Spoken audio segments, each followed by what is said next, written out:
La Chienne is not the most widely known of Renoir's films. It is, however, extremely important in setting the stage for his career. It really marks the true beginning of the Renoir with which most people are familiar. It comes at the very beginning of the sound period. It's his second sound film. And he puts in place a number of practices, cements a certain kind of interest, which he will go on to develop from there.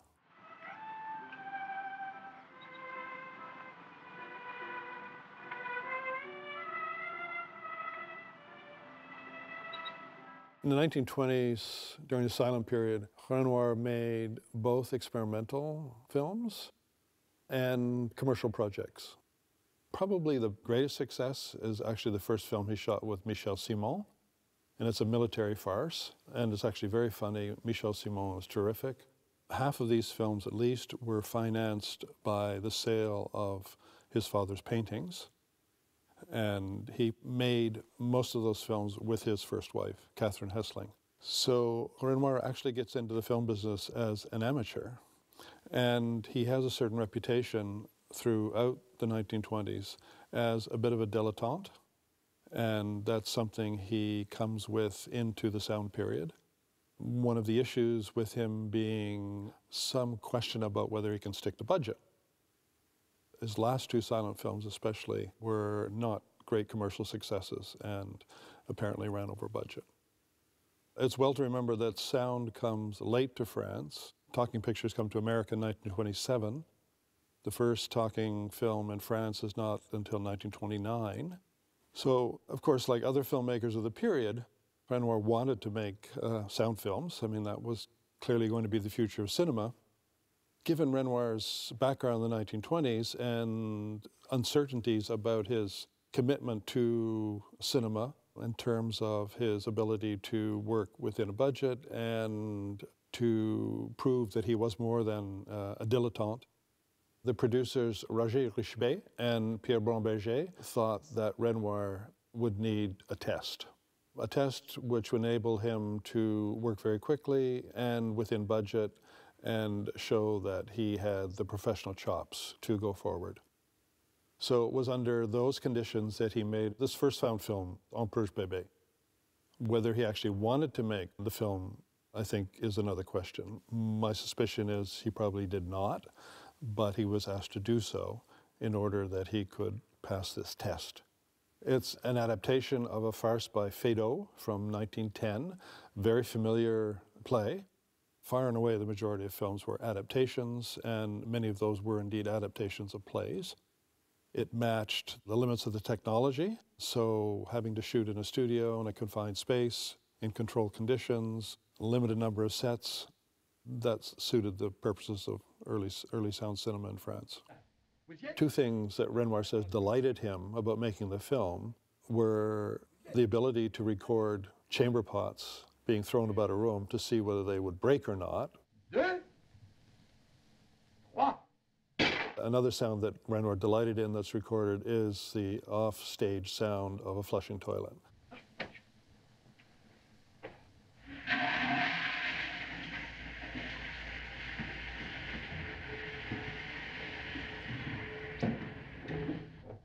And why did he delight in these sounds? Well, because he realized that, wow, sound can do things that were impossible with silent cinema. I can get effects here that deepen the quality of the story in ways that were unthinkable beforehand. Un Perche Bébé was shot in March 1931, very quickly, and released in midsummer. So it satisfied Richebey and Bromberger, the producers, and that enabled him to go on from there and make La Chienne. The part of Loulou was given to Jeanne Marez. She had just come off a fairly popular success, a film called Mamselle Nitouche, which was an operetta, because Jeanne Marez was trained in the conservatory as a singer. La Chienne, however, would only be her third film, and she was 22 when filming was underway. Renoir wanted Michel Simon for the film. He'd worked with him twice before. Michel Simon was an extremely experienced actor by 1931. He not only had a number of films behind him, he had a long career in the theater, making Michel Simon already a household name in the world of cinema before he undertook La Chienne. The part of her pimp, Dédé, was played by Georges Flamand. This was his first film role. It's said that he had some personal familiarity with the Paris underworld, and he knew the language, the argot of the Paris criminal class. Oui, mais maintenant, avec le grand, je crois que je vais être un peu plus peinard. Un peu plus peinard. Renoir's wife, Catherine Hessling, wanted very much to play the part of Lulu. I don't think the producers wanted her, and it became a kind of choice, her or the film. It was the final blow to their marriage, which had been on kind of rocky shores up to that point in any case. So La Chienne, for all the ironies involved in the plot of the story and some outcome following the film, also spelled the end of Renoir's marriage with Catherine Hessling. Superficially, it might seem like a very straightforward kind of story and a very kind of familiar sort of story. As a little puppet theater says at the beginning, it's about him, her, and the other one, the usual triangle, in other words. And indeed, it is. Mesdames et messieurs, nous allons avoir l'honneur de représenter devant vous un grand drame social. The use of the puppet theater is interesting because it's, of course, consistent with Renoir's fascination with theater throughout his life. The seeds of what are to come with Renoir's work are here. And one of the ways in which he uses theater or the theatrical in La Chienne and elsewhere is to draw attention to the play between illusion and reality in the world of his films. And in La Chienne, that's particularly appropriate because one of the approaches one could take to the film is that it's a film about the play between illusion and reality. I mean, nothing is what it seems. None of the characters are what they seem. None of the relationships are what they seem. They're all founded on some kind of misunderstanding, misperception, self-deception of one sort or another. But one of the things that's fascinating about the film is the role of art and an artist in the film, to which Renoir gives a lot of prominence. And the treatment of the art world in the film is actually pretty cynical. It doesn't really come off any better than the criminal underworld. In fact, it's arguably an extension of the criminal underworld. Et c'est à vous? Non, mais c'est tout comme. C'est moi qui traite les affaires de Madame Clara. Ah, je vois, je vois. Moi, je suis l'ange large, le critique d'art. Ah! Vous savez, les peintres, c'est nous qui les faisons. Ah? Ah! Ben, je pourrais peut-être m'occuper de votre Raoul. Eh ben maintenant, si tu veux m'en croire. Art is treated like a commodity in the film, just as Lulu, the prostitute, is treated like a commodity. And the scenes in the film at the art gallery suggest very strongly that Lulu is being encouraged to prostitute herself to both the art critic and to a potential buyer. Sacrée Clara. Ben, autant qu'elle s'y prenne comme ça. The world of prostitution is collapsed into the art world and vice versa, hence the commodification of both art and bodies.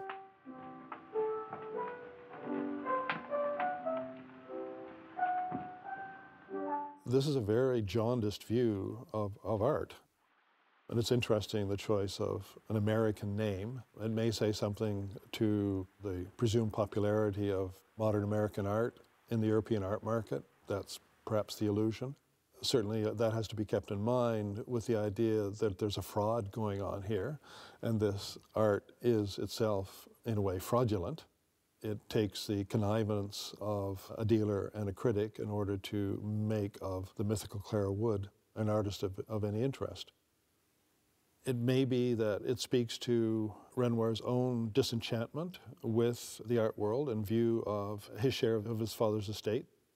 that came to him by way of the paintings, paintings that he was forced to sell in order to finance some of his silent films. Because it's less the artistic practice that's foregrounded in the film and more art as a business and paintings as commodities. Pardon, mademoiselle, c'est mon patron qui m'envoie. Je voudrais savoir le prix de cette toile. 25 000. Mais c'est tout de même pas une signature connue. Puisque vous ne la connaissez pas. Mais Madame Clara Wood commence à être très cotée à l'étranger. And at the same time, perhaps Jean's own insecurities, his own Oedipal relationship with his father. Because to spend your life in the shadow of one of the most famous painters of the 20th century and find a path for yourself must not have been an easy task. So the art world and the part of his major character in it as some judgment of his own insecurities with respect to his accomplishments as a filmmaker are not altogether out of the question.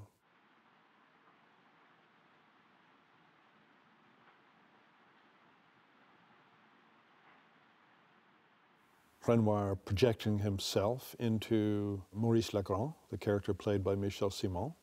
I mean, I've always remarked on the similarity of body type between Michel Simon and Renoir, for example. They got along extremely well. And this is not the last of similar sorts of figures in Renoir's own films, sometimes played by himself. The case of La Règle du Jeu, for example, where he plays the part of Octave, who is a failed artist, and the point is made in the film that he's a failed musician.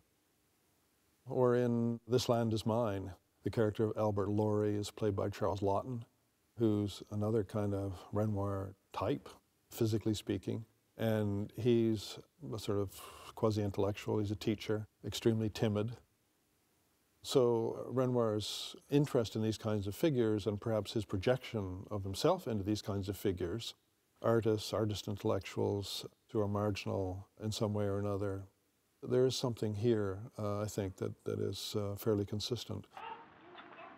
In Legrand, we have a Sunday painter who doesn't actually even achieve success in his own name, but I think the interest in this kind of figure, both in this film and in subsequent films, does suggest that there is a sort of preoccupation on his part. Does this have to do, again, with his own insecurities with respect to his living up to his father's expectations? I wouldn't dismiss that outright as a possibility, because Renoir himself has always said that he felt he lived in the shadow of his father and that he spent most of his life trying to get out from under that shadow. At the end of the film, after Legrand has become a tramp, a car pulls up and they rush to open the door to get a tip. And as Legrand opens the door of the car to let out the passenger, you can see reflected in the window Jean Renoir, who is obviously directing the scene. And in the window is a painting by Auguste Renoir called Femme à sa toilette. We don't get any remark from the characters, but it's unmistakable that it is a painting by Auguste Renoir. I'm sure all that is coincidence, but it certainly brings together in a neat kind of confluence art, Auguste, Jean, and a certain judgment about art and the artist in the film. Clearly, one of the most intriguing things about La Chienne, and one of the things that's most important for Renoir's subsequent career, is his methods of production and the style of the film.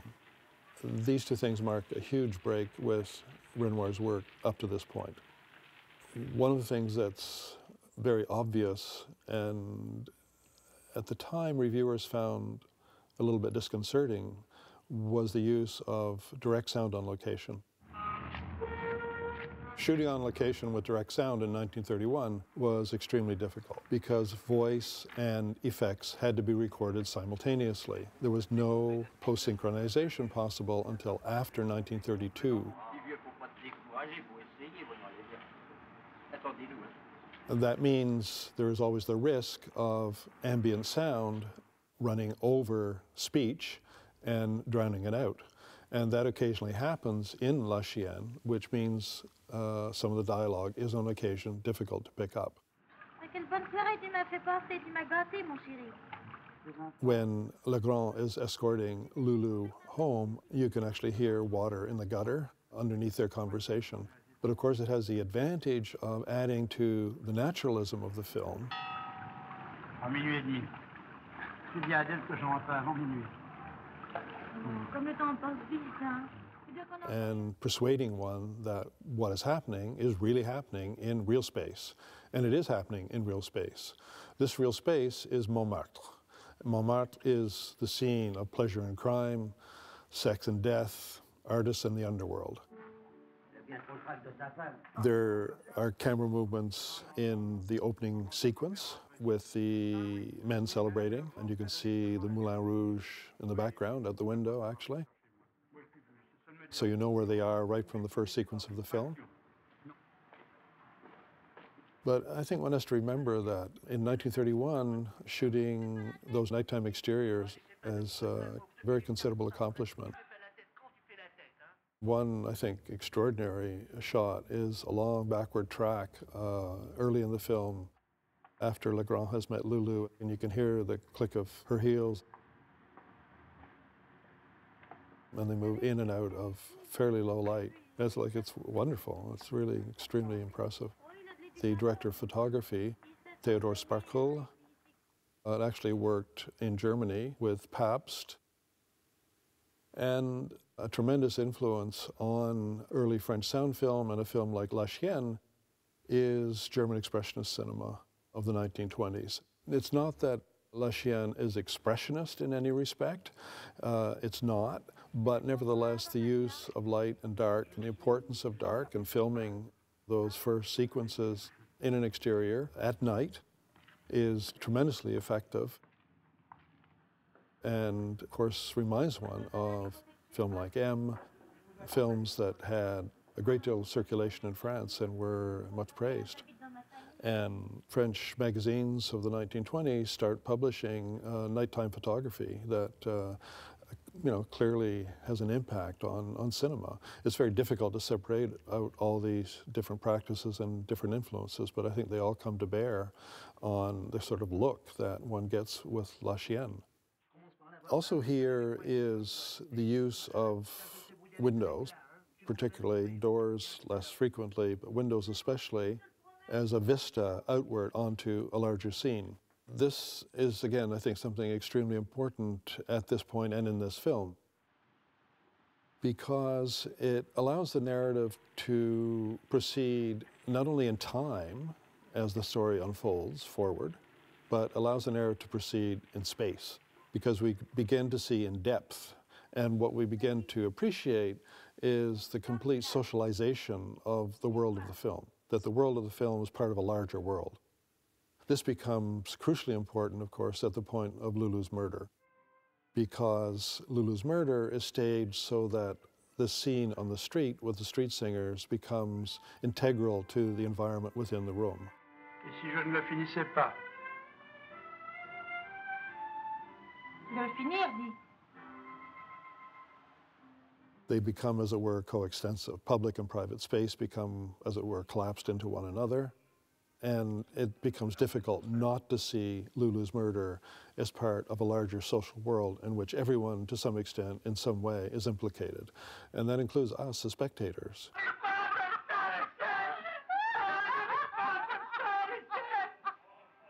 Because when the camera cuts away to the street singers and then pans up the building after the murder has taken place,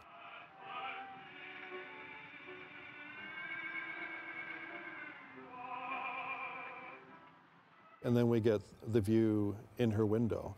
But we're reminded that these are not wholly separate worlds. The interior and the exterior, the private and the public, the intimate and the general are part of one another. And so whatever the full repercussions of Lulu's murder are, they do invoke a much larger world, which is the world of Paris, the world of France.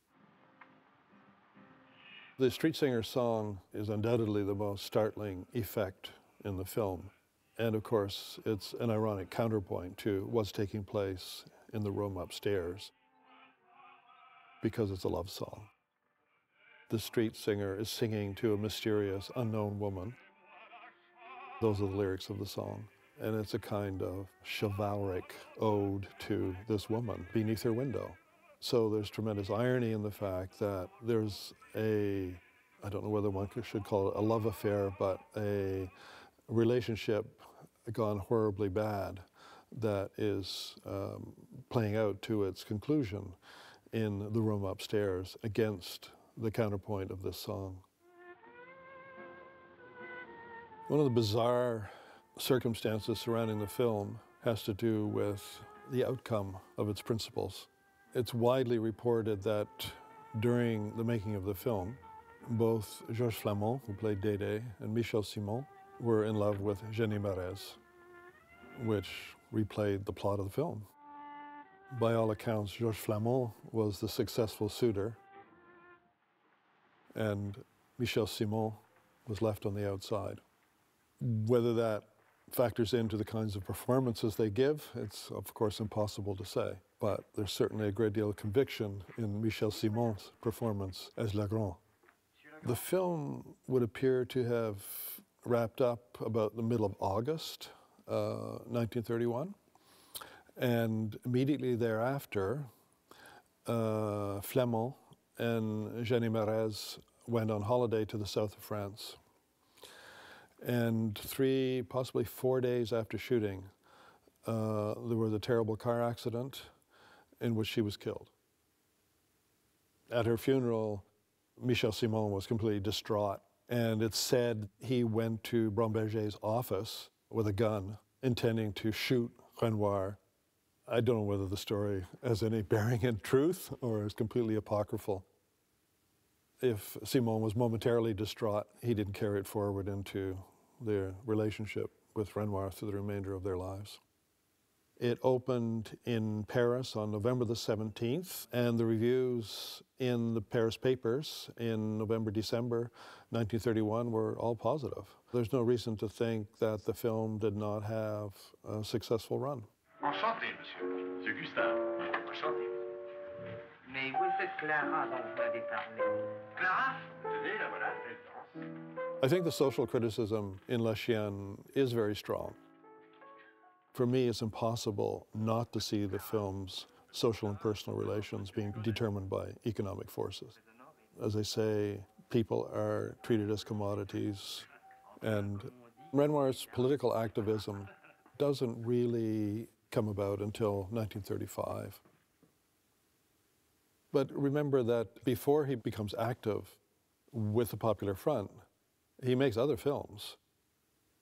They're not political at all.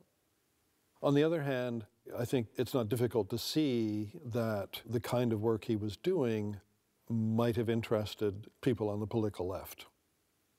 There is definitely what one might call a passage from this film to the later Renoir films. One thing that's kind of interesting about La Chienne in relation to these later films is that most of them involve a murder, which is a crime of passion. Tony, Le Queen de Michel-Ange, Les Bas-Fonds, La Règle du Jeu, La Bête Humaine. I mean, they all involve murders which are crimes of passion. There are murders in a couple of other films too, but you know, in those films, murder is central to the mechanics of the plot, to the way in which the narrative gets unpacked.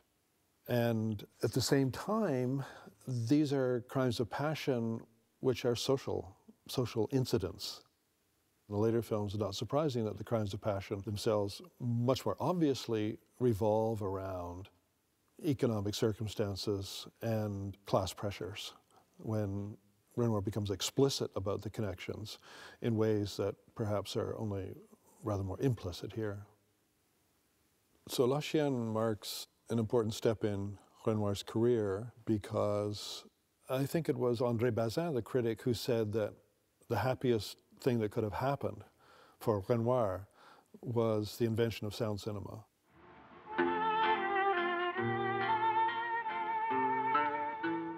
Because he really finds his métier, his business. He becomes a mature filmmaker with sound.